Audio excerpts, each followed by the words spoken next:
আসসালামু আলাইকুম, কেমন আছেন সবাই? আমি আজকে মজাদার একটি নাস্তার রেসিপি নিয়ে হাজির হয়েছি। আমি আজকে নাস্তা বানাবো শাপলা দিয়ে, শাপলার পকোড়া। আমি প্রথমে শাপলার পকোড়ার জন্য শাপলাগুলা ছিলে বেছে পরিষ্কার করে নেব। আমি শাপলাগুলো আগে ধুয়ে নিয়েছি, এগুলো একটু ছিলে পরিষ্কার করে নিতেছি, নিয়ে এরপরে টুথপিক দিয়ে গেঁথে নেব। আপনারা চাইলে শলা বা নারিকেলের যে কাঠি আছে ওটা দিয়েও করতে পারেন। আমি টুথপিক দিয়ে করতেছি। আগে টুথপিক দুই পাশে গেঁথে নেব, গেঁথে সমান করে দুই পাশটা কেটে নেব যাতে দেখতে ভালো দেখায়।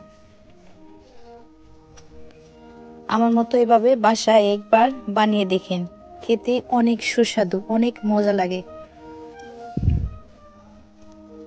সবগুলো একইভাবে গেঁথে নেব। আমার সবগুলো প্রায় গেঁথে নেওয়া শেষ। এবার একটি বাটি নেব, বাটিতে 3 চা চামচ বেসন দিয়ে দেব। এরপরে চাউলের গুঁড়া দিয়ে দিব 3 চা চামচ। এরপরে সামান্য একটু লবণ দেব স্বাদ মতো। তারপরে দিয়ে দেব হলুদের গুঁড়া 1 চা চামচ, ধনে গুঁড়া 1 চা চামচ, এরপর সামান্য মরিচের গুঁড়া, তারপরে একটু জিরে বাটা দিয়ে ভালো করে পানি দিয়ে মিশিয়ে নেব। এরপরে 2 চা চামচ ময়দা দিয়ে ভালো করে একটা মাখা মাখা বেটার বানিয়ে নেব। এরপরে কড়াইতে তেল দিয়ে দিব। তেলটা গরম হয়ে এলে এরপরে শাপলাগুলাতে মিশিয়ে মিশিয়ে তেলে ছেড়ে ভালো করে মশমশা করে ভেজে নেব। আমার ভিডিওটি যদি ভালো লাগে সাবস্ক্রাইব করে দিবেন প্লিজ। আমার মতো একবার বাসায় বানিয়ে দেখবেন, খেতে অনেক সুস্বাদু,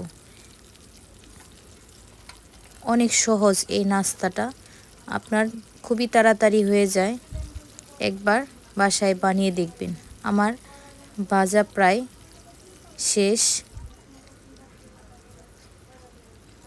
লাল লাল করে ভেজে নেবেন, দেখবেন খেতে অনেক ভালো লাগে।